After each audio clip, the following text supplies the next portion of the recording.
WWE cast has been put on the marquee for this evening. I believe we're even going to see the High Chief. The Rock is going to be here. There's rumblings that brother Hulk Hogan's going to be in town. John Cena starts his farewell tour, and you're talking about a magical... I'm back. I'm back. That Monday Night Raw on Netflix was fire. They got me. So I had checked out the Saturday night main event thing that was on in Nassau Coliseum, and I liked it. I mean, I don't really know all of the new wrestlers like that, but I was entertained. But today, I'm officially back. Now, I was a huge wrestling fan. It was something that me and my dad, like, we connected with that. So, like, I remember, like, he was still, like, big on it, like, even up to his death. I remember, like, we'll go over there, and he would tell me, he'd be like, what? So you think you too big for wrestling now? You think that it don't make you look cool anymore because you like to watch wrestling? You used to love it.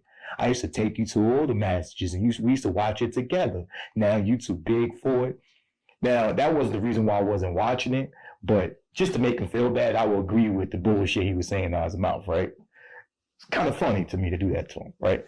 But anyway, so today I was on the phone with one of my good friends leading up to the Monday Night Raw.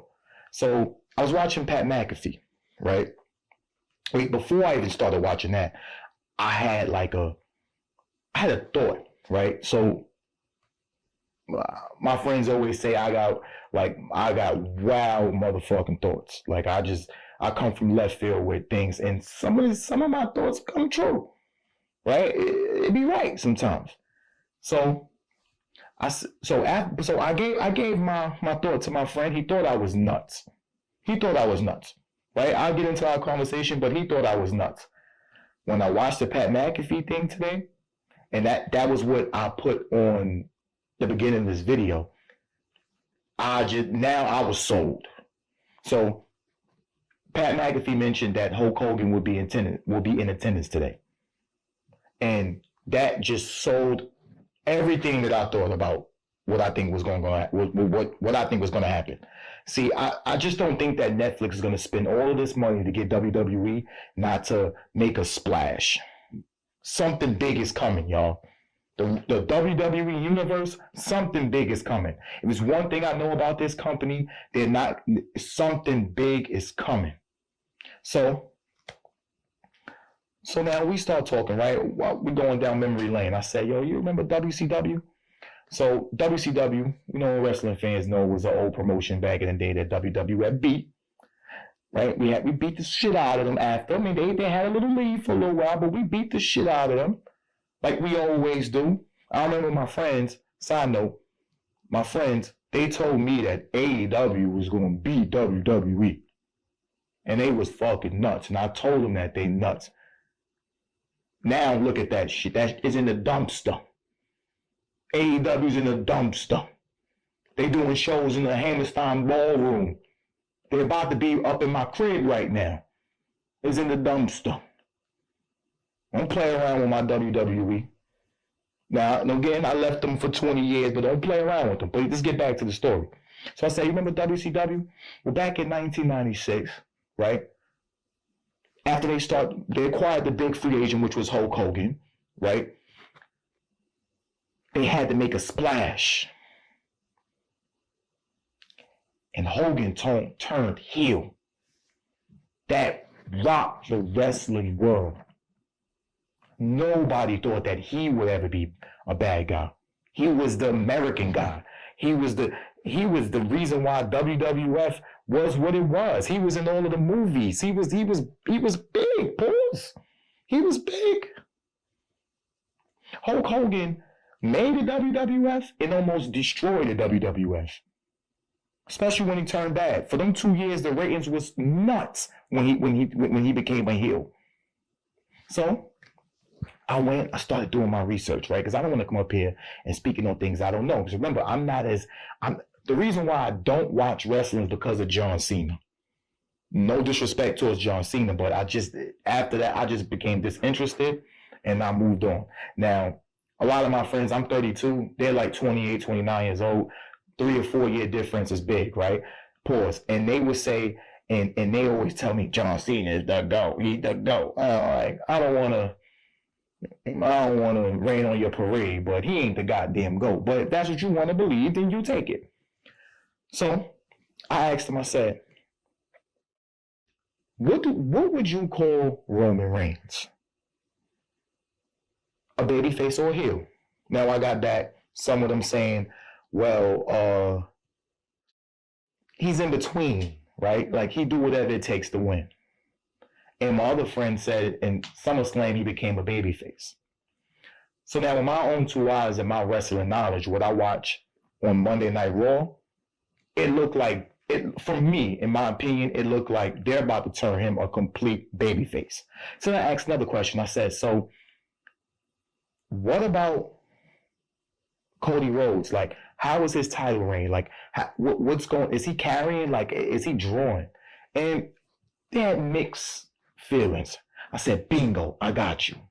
So I'm gonna give you a little backstory about me. My favorite wrestler is Undertaker. So when I saw him today on Netflix, I went crazy.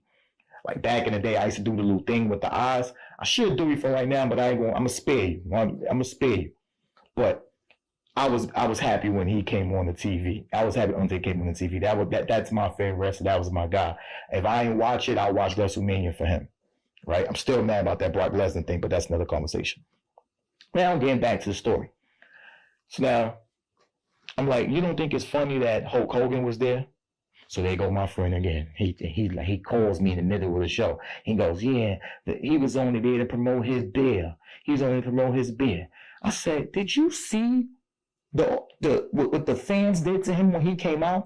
As soon as that American song came on, they started booing him. Times is different. He ain't the fan favorite no more. That racist, sexist, they don't give two shits about no goddamn Hulk Hogan. That is over. There was a reason why he was there. Now, this is my little thought. Like, I don't know why he was there, but ain't nobody buying that goddamn beer. Nobody buying Hulk Hogan beer, right? They did him a favor. Nobody care about him anymore. But going back to what I was saying, John Cena. Let's go back to him. Let me just say it. I think that John Cena is turning heel, and it's going to happen at Royal Rumble. There's no way. Think about it. What else do he have to accomplish? Like, I know I didn't really watch it when he was at his highest, but I didn't live under a rock. And I understand what he was and what he is to wrestling. The only thing left he has to conquer is to be a heel. What do you think that'd be great for his character? Now, I could be bugging the fuck out. I could be bugging. But it's something there. I'm telling you, these writers are cooking up something. Tell me, look me in my eye and tell me that it would not be popular to see John Cena as a bad guy and him taking the belt from Cody Rhodes in WrestleMania. So him turning heel in Royal Rumble, winning the Royal Rumble, going to WrestleMania, taking the belt from Cody Rhodes, and then Roman Reigns as the good guy, the babyface, being his opponent, being his ally. Tell me that's not a good scenario. But you know what? We're going to wait. I'm going to be patient. After the Royal Rumble, I will come on here. If I'm wrong, I will say I was wrong and I was bugging out. But if I'm right, I want my flowers. And if I'm right, I'm going to say John Cena to go because I think he's going to body it. For his acting career, we need to see another side of him. We need to. We can't have all that. That good guy shit, that shit is played out. It's played out. But we're going to see.